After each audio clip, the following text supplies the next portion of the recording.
Welcome to our episode on bias. This is a topic that we feel like people don't normally speak about, and so we wanted to bring it to you today, especially from a global perspective. So before we jump in, the first question is, what is bias? And bias, in my definition, it is around our perceptions, it's around our ideals about people, about situations, about cultures. And there are three types of bias you're going to hear us talking about in this episode. One is around personal bias, one is cultural bias, and the other is systemic bias. And first is that everyone has bias. We're going to talk a little bit about ours. And also, how do we engage and move through others' bias?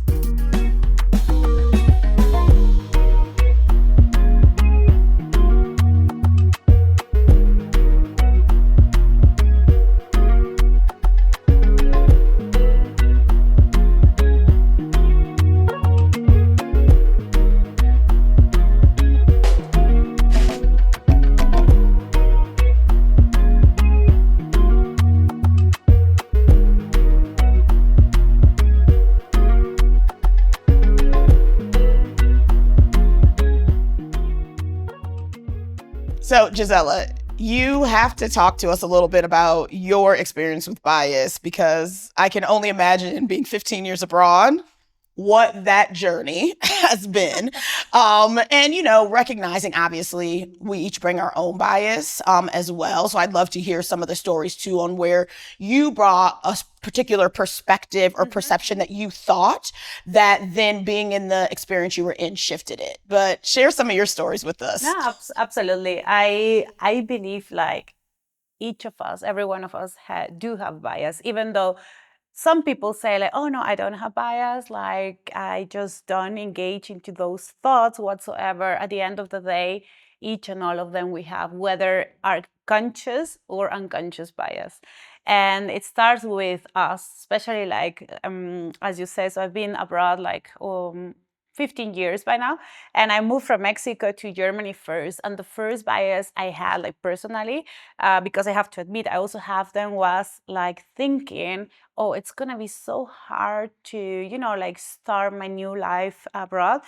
And specifically in Germany, because of the culture, because it's so different, and because maybe there is this thought of, okay, Germans might not be as welcoming at the beginning, or maybe not as open or as friendly as, for example, in this case, Mexican people. So that was my very first bias that I consciously had. I was like, oh, let's see how that's gonna be. Even though in my case, like I had my network of German people around me, like it was part of my family, right? Like my husband is German. However, I was very hesitant at the beginning with that. It turned out it's not like that at all. It's a different approach. For example, for Mexicans, we tend to be very open, very welcoming to other cultures. Yeah. We always try to help. And, we can just establish a conversation from zero to hero, basically, in 5 minutes.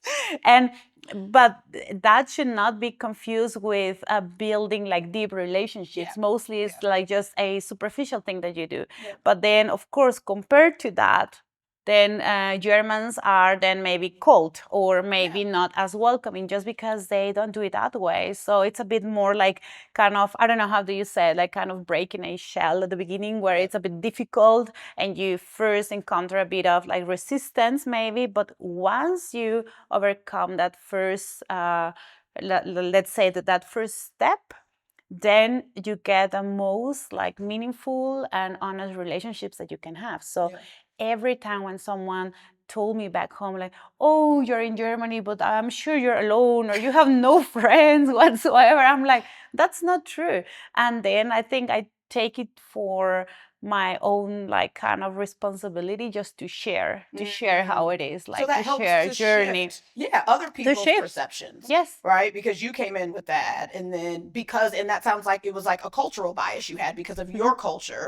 Exactly. Right? And then kind of coming into Or that like culture. especially with cultures that are so far away from, for example, in this case, a German one, because they are so different, and not only like far away in terms of being different, but also in terms of distance. So like Latin culture, the Mexican, they are on the other side of the world. So there is not this like closeness that you might experience between like Italy and France and all of that, right? Yes. So it's kind of very like just like strange, like it's just far away, and it's not part of your daily business.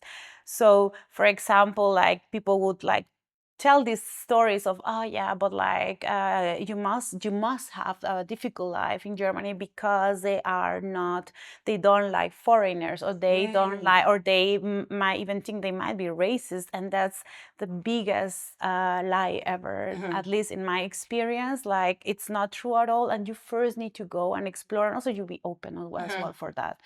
So that from the one side, and then of course, like once I started my life abroad and started to work abroad, then I also experienced like the result of people having bias against me or against any other people not coming from there. I have a lot of funny stories. Oh yes, okay. You have to share because I don't know. Gisela shared some of her stories with me. They're hilarious. So we do have to share some of those stories. I don't know if they like necessarily have to do like with having bias, but definitely with lacking exposure, like just knowing how it is in other countries. I don't know. I have a colleague there. I had in the past a colleague that, I mean, she was fantastic. We were actually like working very well together, and but she was always very like curious about me and asking me questions, and I always thought like that's nice, that's interesting. But then one day she would come to me and say like, Gisela, I need you to tell me your secret. And I was like, what secret is that? And she would be like, I try to, tan in these like, tanning salons and solariums. I don't know the term for that. But I don't seem to reach your color, even though I even drink like carrot juice, something like that. And I got like, what? Because in her reality, like that must be like kind of fake, right? Like it can be like just like I am naturally like tan in this way. So I thought, okay, there are two ways to approach this. I could be like maybe offended and say like, how comes? How can you think about that? Like, or just bring a bit more of understanding, or maybe even explaining. And I really had to explain, like, there are people who are born with this not white. not white. But I don't want to say that's like the regular experience in Europe, but that was definitely one of the stories that resonated. Like, like even like now after 14 years, I'm still like sometimes remembering and laughing. Another fun example was like, another person, and this was like specifically those two examples, like coming not from Munich, the city I do live now, because it's very cosmopolitan and very international, but it was back then like from a city where I was definitely like almost the only one who was like not from that specific city. So I think that has a lot to do with how people are, what kind of exposure they have. 100%. Right. But like one person back then like asked me like, oh, I hear you speaking something else that's not German. How can I translate that? So she said something like, that's foreignish. Like for her, that was a language. And to me, it was like a double problem, because it's not only that you don't know that there are other languages that people speak, but also like, how can you put all of them into one pot and just say, oh, all of them are called foreignish? That is definitely a cultural bias, right? It's like her perception of the world is based off of her own culture. And, I think a positive thing is at least she came up and asked you. Because she could have walked away with, whatever perspective that she already had. But that's definitely a new one for me. I've never heard anybody say someone speaking foreignish. Yes. I was quite surprised. To say the least. Exactly. Well, and I think it's just such great examples, right, of how bias shows up both for us, and recognizing that each of us, to your point earlier, each of us brings bias. Yes, absolutely. And we have to, before we can even engage in someone else's, like recognize our own and where that sits. And it's not necessarily a negative thing. I think it goes back to what we've talked about all the time, is being curious. Yes, exactly. Asking questions, maybe just like get to know the other side of the story. So you maybe like assume less, but like be more curious in general. Exactly. Well, I am also thinking now about, with your personal stories, about bias in the workplace. And I know for me, that has definitely been a huge learning as I started to work in a more global environment around what bias looks like, or the bias that I experienced, for example, working in the US versus what bias looks like on the continent of Africa, right? So you would say those are quite different. Oh, yeah. So your experience has been different depending on the place you are at.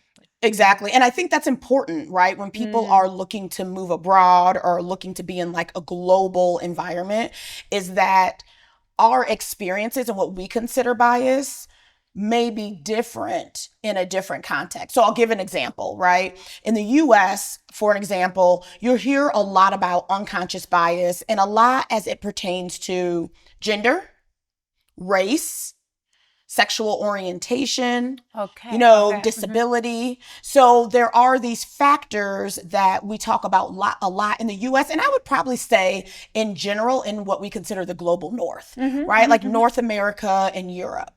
When you get into the global south, the way bias shows up in the workplace looks different. So it may not be about race, because you're in countries where essentially everyone is the same race, right? Yeah, more to a degree, yes. Right. Yeah. And so, for example, we were talking about like Nigeria.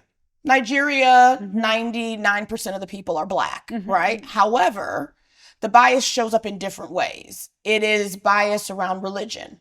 It is bias around where you're from within the country, right? It may be bias around education. So that has more weight and more importance, probably, like in the way you are getting perceived there. Exactly. And what that means for your work, what it means for your business, right? What it means for your ability to grow. And so those were a lot of the conversations that I had to have as I moved into this global context, even with my teams, who would say, well, we don't have bias, because their perception of bias was a very Western perception of, well, we don't have an issue with race. Because in this particular country, right, that's not a dynamic. It's not a topic, yeah. Right? Now, there's obviously exceptions to that in the global south, like South Africa, where that is still a topic. Of course. However, in the majority of countries across the global south, that's not the issue. There are other issues where bias shows up. And it's important to acknowledge that, because we all have biases. Every workplace has biases. And to be able to combat that, we have to first understand, what does it look like within the global context that I'm sitting in? Yeah, right? Absolutely, yeah. So one of my biggest kind of takeaways from a professional perspective, and I know that you guys will probably be tired of hearing us say this, but it's being curious. It's asking people's perspectives, asking them what's been hard for them in the workplace, what hasn't. A lot of the bias that I experienced in the workplace was actually,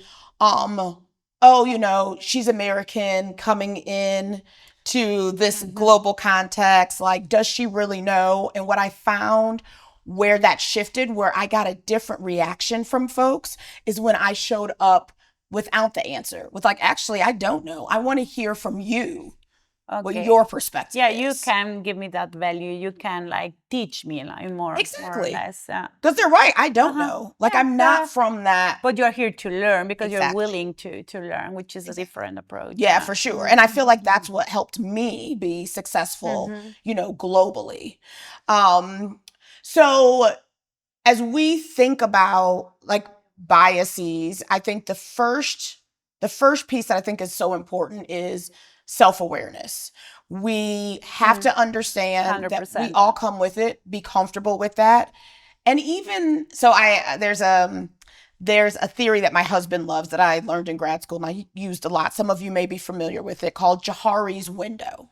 And Johari's window is a psychology theory that basically states that we have 4 different viewpoints, 4 different windows as an individual, right, that we see out of or that others see us through. So the first window is what I know about you, Gisela, and what you also know about you. So this is something I see in you and know, and you're like, I know that thing too. The most exposed version. The most exposed version, right?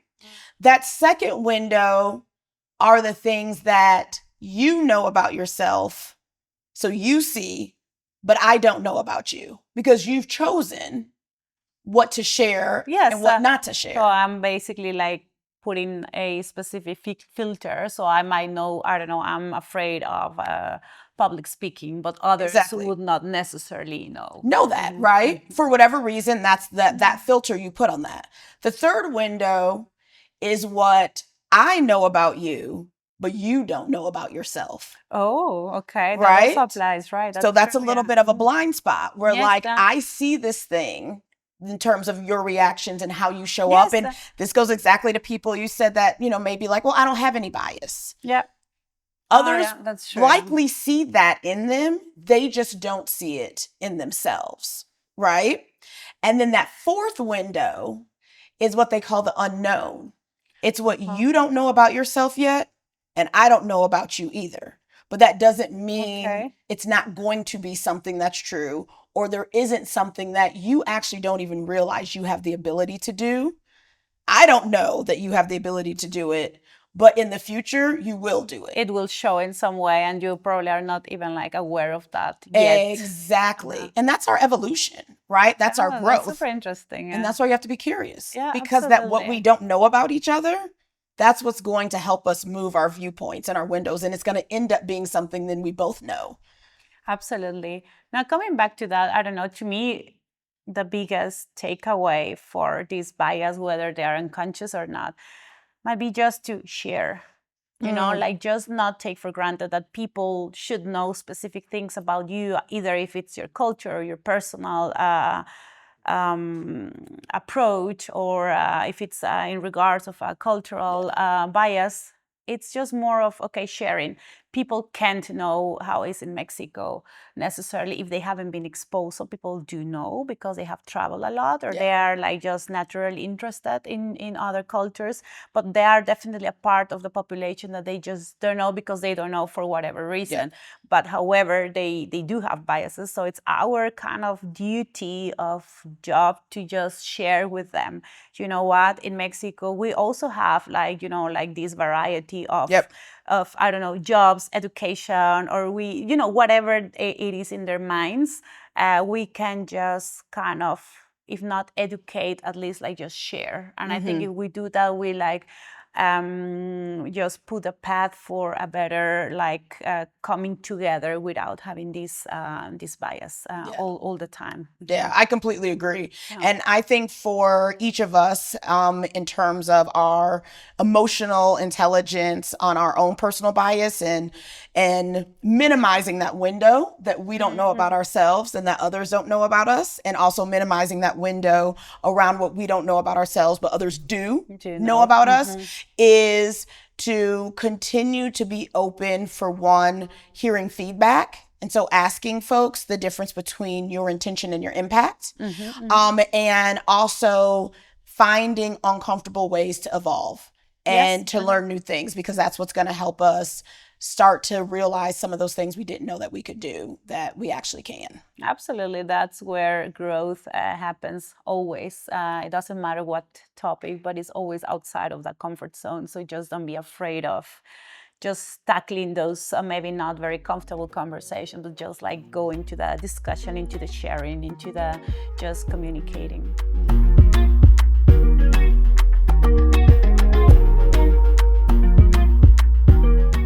Because then imagine, Tiffany, now after 3 years of this relocation, this amazing relocation in South Africa, now we are back to Germany. And one of the biggest things now is, okay, how do I reconnect to my family and friends? It seems easy, but it's actually not. And one of the biggest challenges here is just to learn, okay, I don't need to convince them of like my journey is the right one, or like, oh, go overseas and bring this experience to your family. It's just rather of understand when to let go. You want to share, but you don't necessarily want to convince them, because of course they haven't shared this journey with you.